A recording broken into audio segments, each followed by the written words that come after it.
everybody, it's Mrs. Rebecca here with another recorded story time, virtual story time from the Brown Public Library. And today we're going to be talking about fall.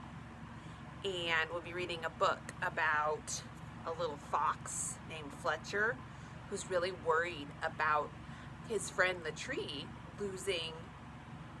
I'm actually not sure if they say his or her for the tree in here. We'll find out when we read the book. But anyway, losing his or her leaves. And we'll get to that in just a second. But first we'll do our bread and butter hellos, just like we always do. Are you ready? Bread and butter, marmalade and jam. Let's say hello as quietly as we can. Ready? Hello. Good job. That's called a whisper, right? It's kind of fun to talk in a whispery voice sometimes. But the opposite of a whisper or quiet is loud. So let's do that next. Bread and butter, marmalade and jam. Let's say hello as loudly as we can on the count of 3. 1, 2, 3. Hello! I have to tell you the truth, I didn't actually say hello as quite as loudly as I could because I'm really worried somebody from the building next to us, the Historical Society, might come running up here thinking we have an emergency in the library. But as long as everyone knows at your house that you're just doing your bread and butter hellos, I think you can be as loud as you want, as long as nobody's sleeping, like maybe a little brother or sister. Anyway, let's keep going. Let's do mean and nice. Bread and butter, marmalade and jam. Let's say hello as mean as we can. Hello. I'm not really mad or mean. I'm just pretending. Okay. Bread and butter, marmalade and jam. Let's say hello as nicely as we can. Hello. Hello, everybody. All right, one last one. Silly and serious. Bread and butter, marmalade and jam. Let's say hello as silly as we can. Hello! I feel like the more different noises you can make and different ways you can move, different faces, that's the more you can do that, the sillier your hello will be. Now we have to be serious, the opposite of silly. Ready? Bread and butter, marmalade and jam. Let's say hello as seriously as we can. Hello. Good job. So let's get back to our book. It's kind of, I will warn those of you that might have toddlers, it's kind of a longer one. We'll do a fun song with movement afterwards, but it's a really sweet story, so I really wanted to share it with all of you.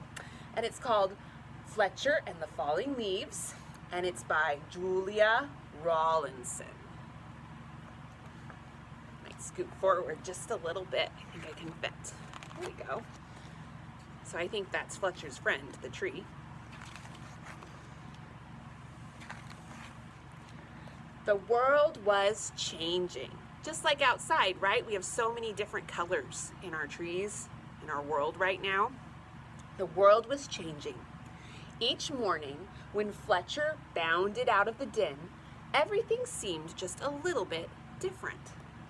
The rich green of the forest was turning to a dusty gold, and the soft, swishing sound of summer was fading to a crinkly whisper. Fletcher's favorite tree looked dull, dry, and brown. Fletcher was beginning to get worried. Does he look worried? I think my tree is sick, said Fletcher.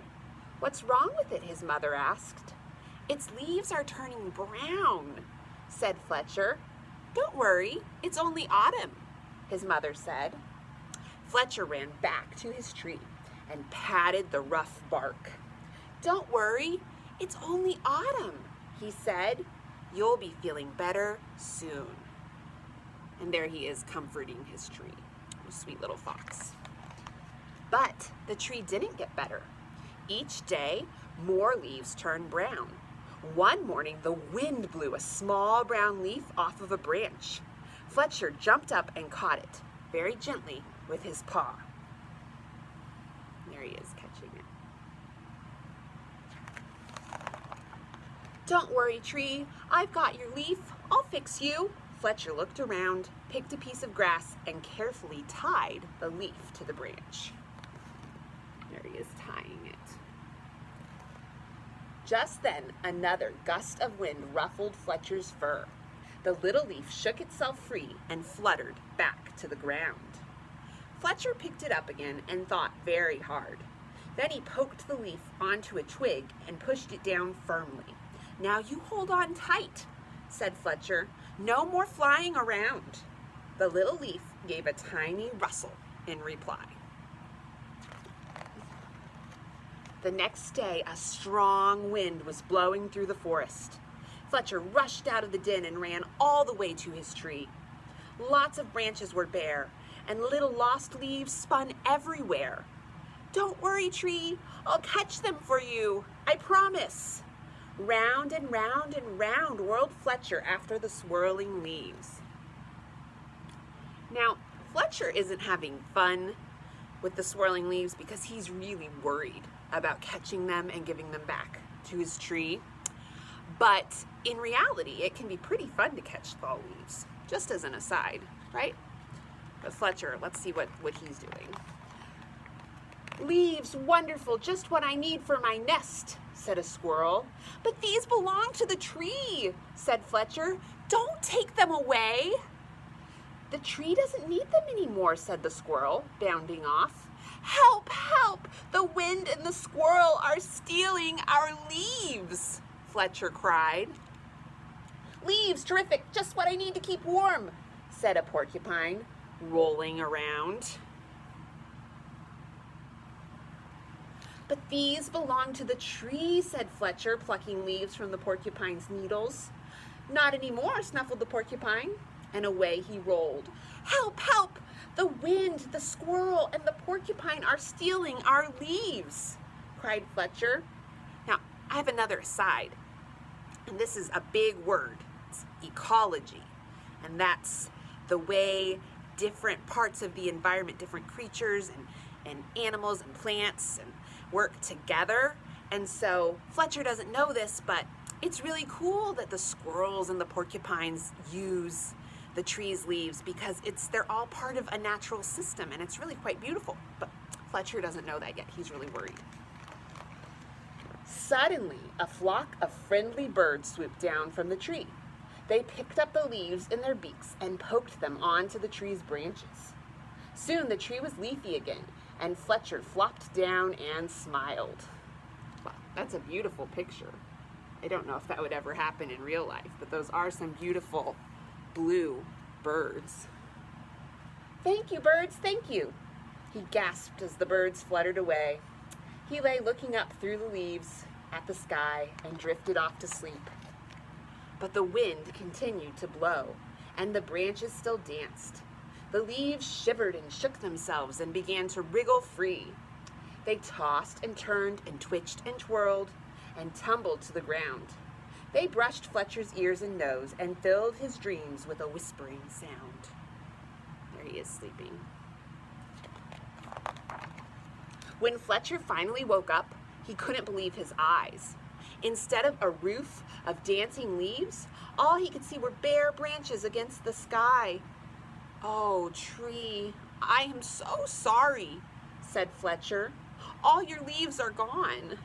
But then he saw, high in the branches, one small leaf still holding on. "I won't let the wind steal that one," said Fletcher, and he began to climb. He crawled along to the last leaf and held it firmly onto its branch.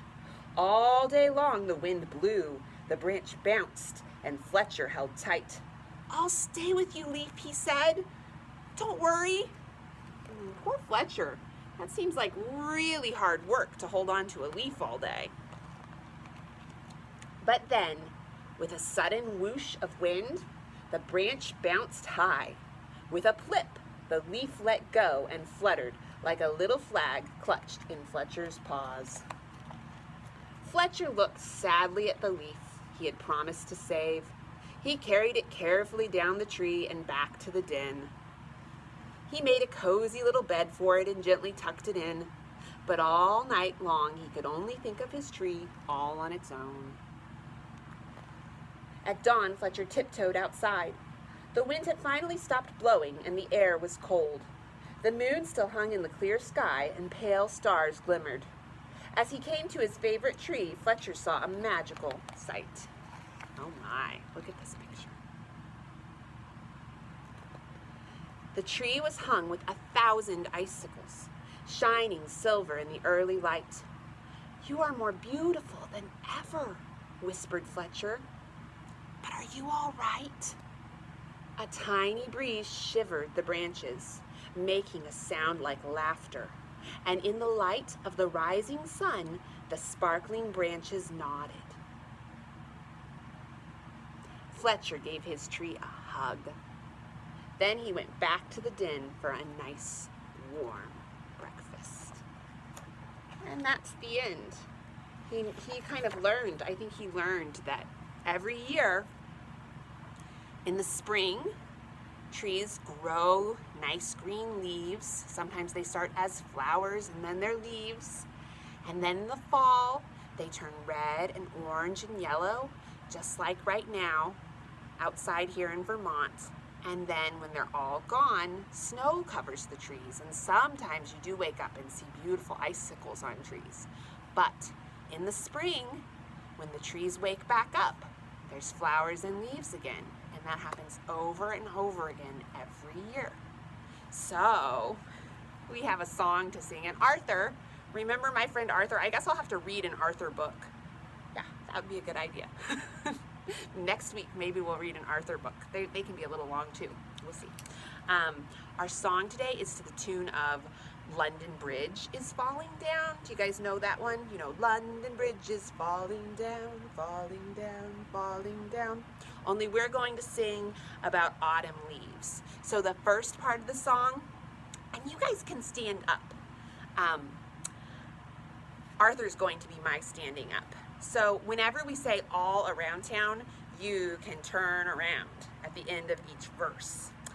But the first one, you can use your whole body all the way down to the floor when we sing, autumn leaves are falling down, falling down, falling down. Autumn leaves are falling down. And remember to spin, all around town. Good job. The next verse is about the wind blowing them around, just like in the Fletcher book. So our wind will go like this. And you know what? At home, you can even start spinning in circles while the wind is blowing them. Ready? The wind will blow them round and round, round and round, round and round. The wind will blow them round and round, all around town.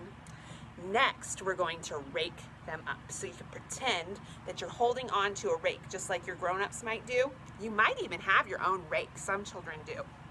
And you can say, take a rake and rake them up, rake them up, rake them up. Take a rake and rake them up, all around town. And there's one more. So, if we made a pile of leaves, what do you think we should do? So the next part goes, we're going to do some jumping. Ready?